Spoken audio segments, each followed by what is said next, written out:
السلام علیکم ورحمۃ اللہ وبرکاتہ۔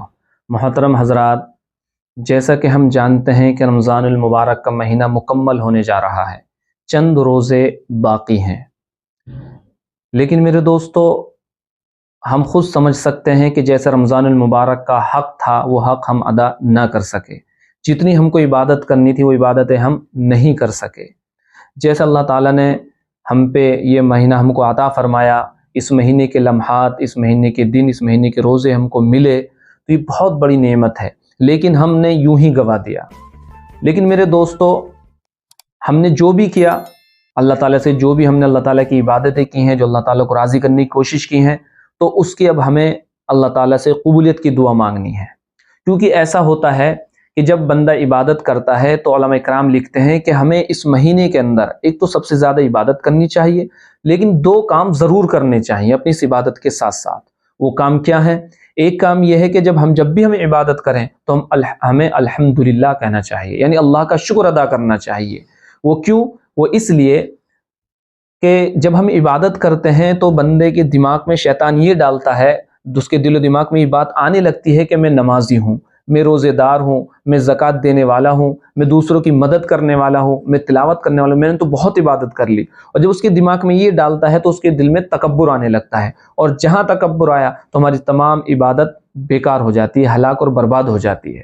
کیونکہ شیطان پہلے تو ہم کو عبادت سے روکتا ہے، لیکن اگر ہم نہیں رک پاتے، عبادت کر لیتے ہیں تو اس کو عبادت کو خراب کرنے کی کوشش کرتا ہے۔ وہ دل میں تکبر ڈالتا ہے کہ ہم نے بہت اچھی عبادت کی، میں تو عبادت گزار ہوں۔ جب انسان کے ذہن میں یہ بات آئی تو اس کا عبادت ختم اور بیکار ہو جاتی ہے۔ تو اس لیے میرے دوستو ہمیں جو بھی ہم عبادت کریں اللہ کا شکر ادا کریں کہ میں اس قابل نہیں تھا کہ عبادت کر سکوں، اللہ نے مجھ کو توفیق دی، یہ عبادت کروائی مجھ سے، اللہ کا فضل و کرم ہے، الحمدللہ اللہ کا فضل و کرم احسان، اللہ تعالیٰ نے عبادت کروائی۔ ایک بات تو یہ ضرور ہمیں الحمدللہ کہنا چاہیے، اللہ کا شکر ادا کرنا چاہیے۔ دوسری بات یہ کہ جب ہم عبادت کریں تو ہمیں استغفر اللہ بھی کہنا چاہیے، اللہ تعالیٰ سے استغفار کرنا چاہیے زیادہ سے زیادہ۔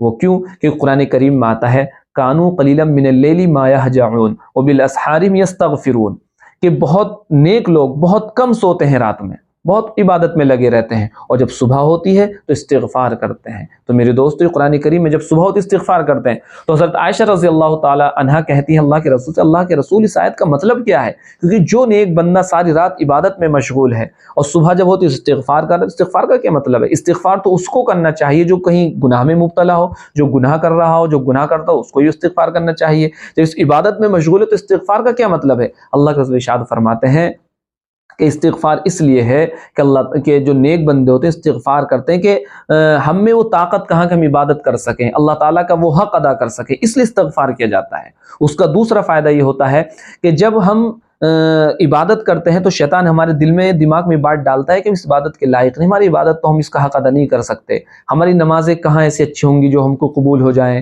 کہاں ہمارے ایسے روزہ ہوں گے، کہاں ہماری ایسی زکوٰۃ ہوگی، مال بھی ہمارا ایسا ہی کیا زکوٰۃ نکالے، تو مایوس کر دیتا ہے شیطان۔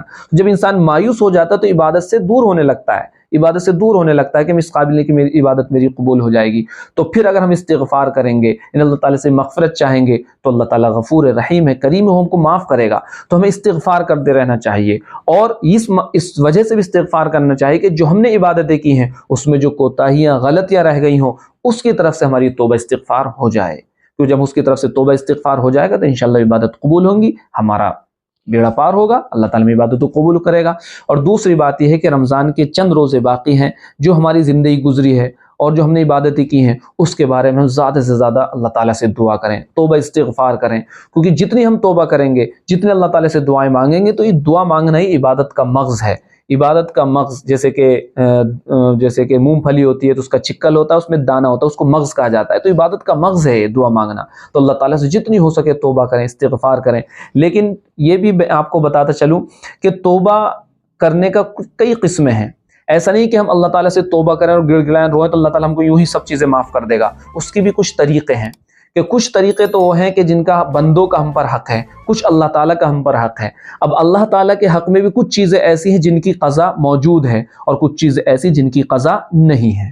تو جن کی قضا موجود ہے تو ہم کو اس کو قضا کرنی پڑے گی. پھر اللہ تعالیٰ کے آگے ہم روئیں گے, اللہ تعالیٰ سے مانگیں گے, تو اللہ تعالیٰ ہم کو وہ چیز معاف کرے گا جو ہم نے ان کو قضا کی ہے. یعنی مثال کے طور پر نماز پڑھنا, ہم نے نماز چھوڑ رکھی ہیں, اپنی زندگی کی بہت ساری نمازیں ہم نے چھوڑی ہیں, اب اللہ تعالیٰ سے ہم دعائیں مانگ رہے ہیں, اللہ تعالیٰ سے رو رو کے دعائیں مانگ رہے ہیں, اللہ تعالیٰ ہم کو معاف کر دے, نمازیں چھوڑ دی, تو اللہ تعالیٰ یوں ہی معاف نہیں کرے گا بلکہ نماز کی قضا موجود ہے. تو پیچھے کی جو نمازیں قضا ہوئی ان کو ہمیں نمازوں کی قضا کرنی پڑے گی. اب اللہ تعالیٰ سے دعا مانگیں کہ اللہ تعالیٰ ہم کو معاف کر دے, تو اللہ تعالیٰ ہماری یہ چیز معاف کرے گا کہ ہم نے جو اس کو مؤخر کیا ہے, کہ ہمیں پڑھنا کب تھا, پچھلی زندگی میں, لیکن ہم پڑھ نہیں پائے, اس کو اللہ تعالیٰ معاف کر دے گا, اور اس کو ہم نے قضا کر لی, اللہ تعالیٰ قبول فرما لے گا, ہمارا بیڑا پار. ایسا نہ ہو کہ ہم دعائیں اللہ تعالیٰ ہم کو معاف کر دے, ہم نے نمازیں چھوڑ دی اور ہم نمازوں کی قضا بھی نہیں کریں, تو نمازوں کے بارے میں پھر سوال کیا جائے گا. ایسی روزے کا مسئلہ ہے, جو ہم سے روزے چھوٹ چکے ہیں, اللہ تعالیٰ ہم وہ روزوں کی قضا کریں, اور روزہ قضا کرنے کے بعد اللہ تعالیٰ سے مانگیں, اللہ تعالیٰ ہم کو معاف کر دے جو ہم سے چھوٹ چکے ہیں. تو ہم سے جو چھوڑے ہیں, جو قضا ہوئی ہے, ہم جو مؤخر کر دیں, اس کو اللہ تعالیٰ انشاءاللہ معاف کر دے گا. کچھ گناہ ایسے ہوتے ہیں جس کی قضا نہیں ہوتی, جیسے کہ ہم سے کسی سے بدنگاہی ہو گئی, اب بدنگاہی کی کوئی تو قضا ہے نہیں, اللہ تعالیٰ سے ہم توبہ کریں, استغفار کریں, اللہ تعالیٰ ہم کو معاف کر دے, ہم سے بدنگاہی ہو گئی تو اللہ تعالیٰ انشاءاللہ اس کو معاف کر دے گا, اس کی کوئی قضا نہیں, اللہ تعالیٰ یوں ہی معاف کر دے گا. لیکن جس چیز کی قضا ہوتی ہے, مثال کے طور پر نماز ہے, روزہ ہے, زکوٰۃ ہے, یا اور ایسی چیزیں ہیں, تو اس کی ہمیں قضا بھی کرنی پڑے گی, اللہ تعالیٰ سے توبہ استغفار کریں گے, اللہ تعالیٰ انشاءاللہ معاف کر دے گا.